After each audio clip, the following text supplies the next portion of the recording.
Now, the Muslim ticker, if you may want to comment on that first and foremost, and perhaps why should Nigerians look in the direction of Kwankwaso?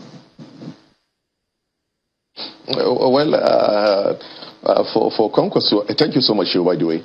For Kwankwaso, it's a straightforward conversation, and when you put all the front runners all together, Kwankwaso, Asuwaju, of course, whom I campaign for, I still hold him very highly, Atiku, and of course Peter Obi. There's something I just keep telling people. For the first time, the country is lining up presidential front-runner presidential candidates that each one of them, except you don't want to be honest with yourself, has the capacity to run this country.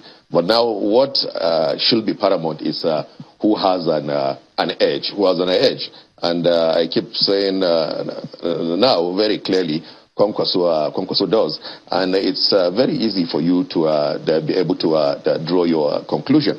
When you put all the candidates on the table and you take them one after the other, the former Vice President Atiku Abubakar rose from Deputy Director in the Custom, due respect to him, to become the presidential candidate. Didn't make it the first time. Then again, won election as governor, then became a Vice President. So the highest position he's held is a Vice President, which is not an executive position. So you could say he has not been tested. He's come up with a lot of ideas. You listen to him, you know he has good ideas about how to run Nigeria and the rest. But the question mark is, has he ever been tested? So he's never been tested. You put that aside.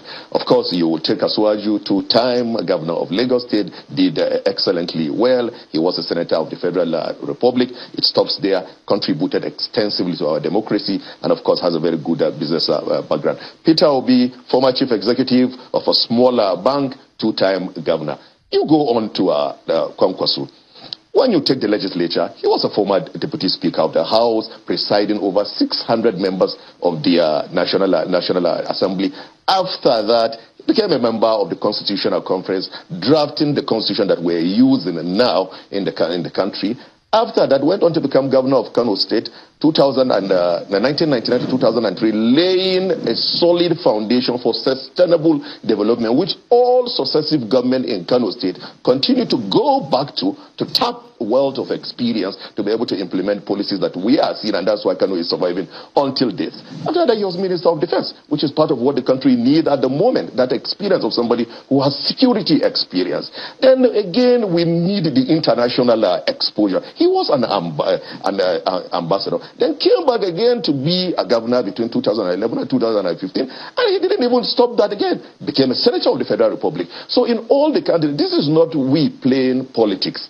If you want to put all the candidates on a scale and look at them, none of them come close to Kwankwaso. That is not without saying all of them are not qualified. All of them are good enough. If you ask me to take a second president, of course, Asuwaju will come second before the rest. So with Kwankwaso as president, you will see dynamism in leadership.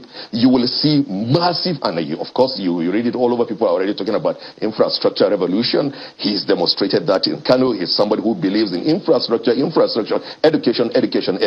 And I tell you something, education is the foundation of most of the problems that we faced. For he's somebody who believes so much in education. So you're going to see a lot of the infrastructure expansion, or call it revolution. You will see a lot of innovation. Educational system we revamped, healthcare, and so many other sectors. But also, most importantly, because the president does not need to know everything, Kwankwaso has demonstrated the ability to be able to choose the right people and put them in the right places. The only thing that we need, and that's what we are working on diligently, and we are not talking too much about that because a lot of work is going behind the scene. We're trying to get a running mate that will shock Nigerians. Once we get somebody to pair with Kwankwaso, I can assure you that we'll be in the villa in 2023.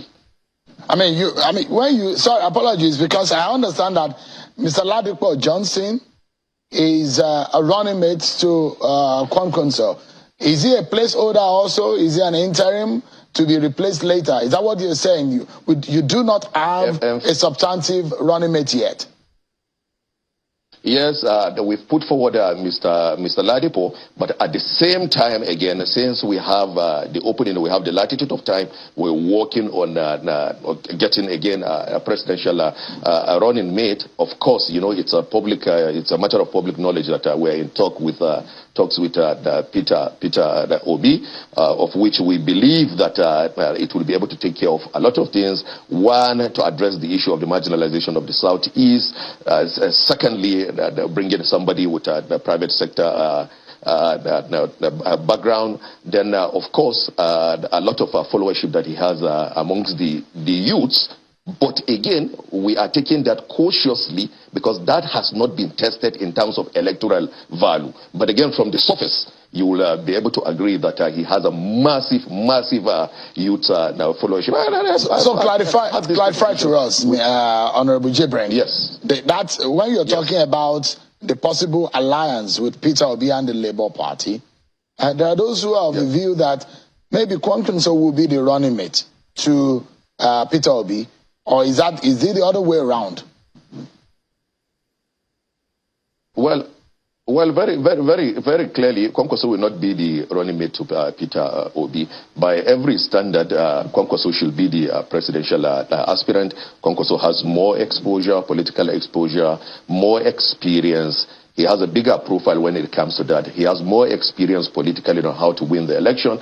And at the end of the day, when you look at the equity contribution in terms of vote, it will be a ratio of about 70 to 30%. We're looking at bringing in 70% of the contribution, even if it is in business.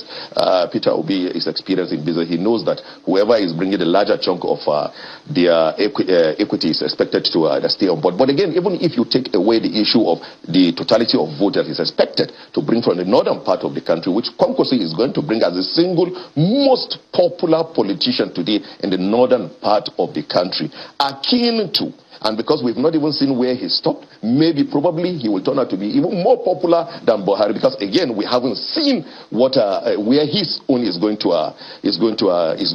stop. With due respect to the president, we are very sure he's going to continue to command his respect and the rest. But Kwankwaso comes in as a person who is going to be a successor of that chunk of